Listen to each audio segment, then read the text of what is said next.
महिला साध्वींच्या शाही स्नानाचा मार्ग मोकळा झालाय। साध्वी त्रिकाल भवंत यांनी केलेल्या याचिकेवर नाशिक न्यायालयाने हा निर्णय दिला। त्यामुळे आता महिला साध्वींना शाही स्नानाला परवानगी मिळणार आहे। याबाबत आपण अधिक माहिती घेऊया आमचे प्रतिनिधी योगेश खरे यांच्याकडून। योगेश, आता साध्वी महिलांनाही शाही स्नान करता येणार आहे, तसा निर्णय न्यायालयाकडून आलेला आहे, काय अधिक माहिती आहे? साध्वी त्रिकाल भवंत यांना शाही स्नानासाठी वेगळा वेळ मिळावा अशी विनंती त्यांनी आखाडा परिषदेला केली होती। मात्र आखाडा परिषदेने आणि त्याचबरोबर स्थानिक प्रशासनानं ती धुडकावून लावली होती।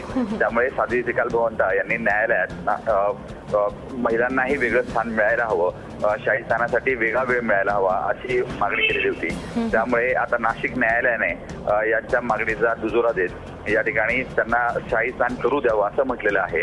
फक्त आता पूर्ण आदेश अजूनपर्यंत प्राप्त झालेला नाही आहे। त्यामध्ये कोणत्या सूचना आणि कोणत्या अटी प्रशासनाला टाकल्या त्यामध्ये समजू शकलेलं नाही। मात्र आता यावर प्रशासन काय निर्णय घेत आहे याकडे सर्वांचं लक्ष लागलं। धन्यवाद योगेश, आपण दिलेल्या या माहितीबद्दल। झी 24 तास रहा एक पाऊल पुढे।